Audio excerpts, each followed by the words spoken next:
The Sports Renegades podcast on SportsTownChicago.com.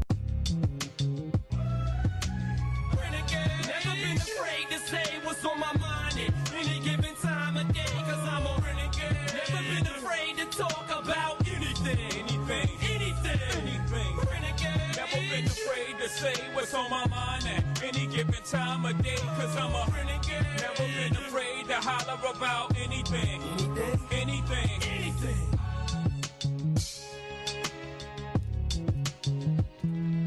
Welcome into the Sports Renegades here on SportsTownChicago.com. I'm Ryan Stuprich. And I'm Ryan Risky, and we've been off for a couple weeks. Yes, we have. But we haven't given our takes on the Bears draft. I mean, we've got a big show planned. A lot of Cubs talk. You know, what's going to happen with them? You know, what could they potentially do? You know, pitching wise, because the starting pitching has not been as good as we thought. No, definitely not. And Brett Anderson didn't help that, of course. But yeah, we'll talk about the Cubs later on in the show. We're going to start off talking about the Bears, as we have not been on since the draft, but they made a few moves. Obviously, they had a big surprising move in the draft, drafting Mitchell Trubisky from North Carolina. So he's been working out at Hallis Hall, and they've been getting together. And yeah, he's the quarterback of the future, which was kind of a big FU to Mike Glennon. But that's the way the Bears chose to do it. Yeah, I mean that's really really interesting. You know, you go and release Jay Cutler. You sign Mike Glennon to a big deal. I mean, granted, it's only guaranteed for 1 year, and then you trade up to draft Mitch Trubisky. And I mean, a lot of people, hated it. I don't think the Bears have ever made a pick that received so much backlash. I know before. he got booed at the Bulls playoff game, right? That was unacceptable. I mean, that showed so little class. I mean, that was bad. I agree. That was bad. I mean, they should have just shown Gar Forman on the video board right after that. Yeah, then there'd be even louder boos. There might be a lot of homophobic slurs. We have to talk about them too later on in the show for sure. But so it was kind of interesting because they signed Mike Glennon like 3 weeks before the draft, a month before the draft, and then they go and do this. And I guess they had Mike Glennon watch their draft from Hallis Hall. He was invited to Hallis Hall to watch the draft live, sort of like what their pick was going to be live. So I just wonder what he was thinking. Like, while they're making this pick, and you're going to draft Mitchell Trubisky, like with me right here. Oh, okay, I guess go ahead and do that. And it was an out of the blue move. Like I was kind of on the side of I'd like the Bears to take either Jonathan Allen or Solomon Thomas. I was not on the Jamal Adams side. I was like, the number 3 pick is not used for a safety. Right, I agree. So I don't know. When they traded up, I thought they were going to draft Solomon Thomas because the 49ers reportedly wanted him. So I was thinking they're going to get Solomon Thomas, and then they went after Mitchell Trubisky. And there's been a lot of people criticized the pick at first. However, in the coming weeks that have happened, I've read some very good things about the pick. I'm going to pull them up. Yeah, I mean, obviously it's sort of split with how the draft went. A lot of people like it, a lot of people don't like it. I mean, for one thing, they're going to have a lot of jersey sales, that's for sure, for Mitchell Trubisky. Because they said he was the quarterback of the future. So I'm assuming there's going to be a lot of jersey sales because in the last few years, you've been buying a jersey and then the player's been gone the following year, like Alshon Jeffrey. The Bears, you see a lot more older players. Like I still wear my Hester jersey. Sure, yeah. I mean, Hester, Urlacher, Briggs, those are, good ones that people still have because they actually played for like more than 2 years on the Bears, which you can't say the same for most of the players the last 4 years. So.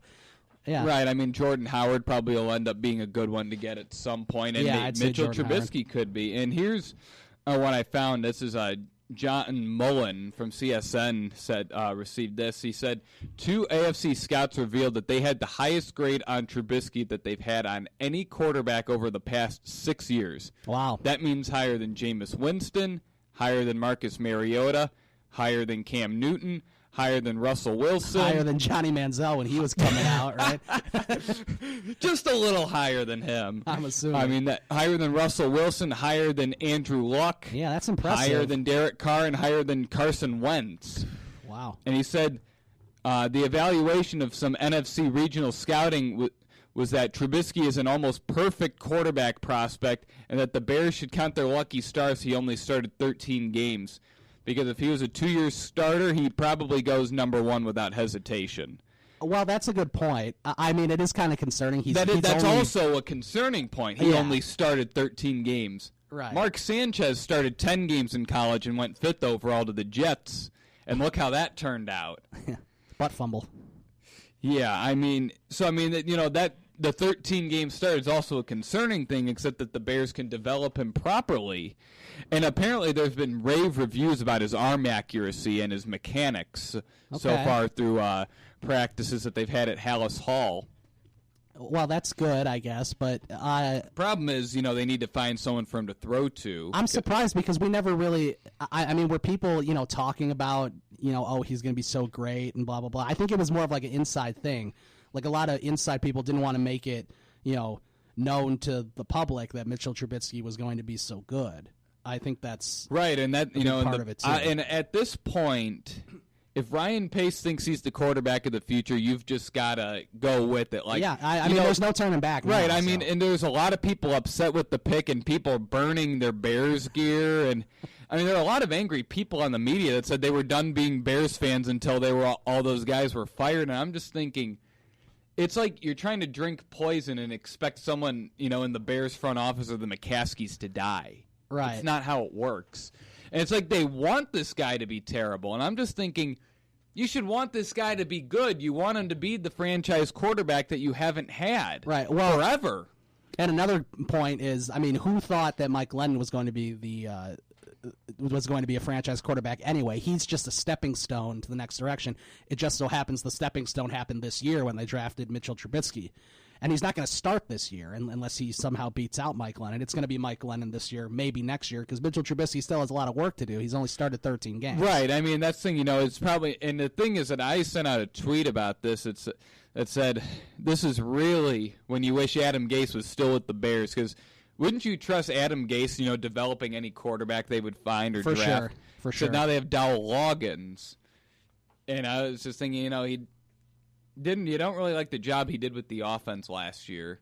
And I was hoping the Bears would fire him, and only if they could hire Mike McCoy, who had been fired by the Chargers, who's had great offensive mind, good at developing quarterbacks. And right. However, he went back to Denver to be their offensive coordinator. So we'll see how it goes. I mean, this is the kind of draft, the kind of the guys they got that I feel like it's either all the guys are going to be really good or they're all going to be terrible. Because, you go and draft a Division II tight end that has a body size similar to Gronk. I mean, that doesn't mean he will be Gronk. And there's probably a lot of people are calling him a baby Gronk, right? Yeah, that's like his nickname. More abilities and, size and frame and all of that. Except, there's probably a big learning curve going from D2 to the NFL. Mm-hmm. I feel like he's kind of a project. I don't think he'll have an immediate impact. He could be really good, though. He's strong, he can block, he can catch, and he's very mobile. Yeah, the thing I didn't like about the draft overall, I guess my number one concern, it wasn't that they took Mitchell Trubisky, because that's sort of over with, and I mean, he is a high draft pick. It's the fact that they took 2 Division II players, the one we just talked about, Adam Shaheen, is that his name, right? In the second round. Yeah. I didn't have an issue with the other one, the 5th rounder, the offensive guard or offensive tackle. Yeah, it's a little better with 5th round, but yeah, and they're going to have him play guard. That one I didn't have that much of an issue with because he was on the Bears team at the Senior Bowl, so they got a good look at him. Okay. Ryan Pace and John Fox got a good look at him. And remember what Dallas got Dak Prescott. They coached him in the Senior Bowl. Uh-huh. So they must have saw something at the Senior Bowl that they really liked in that guy.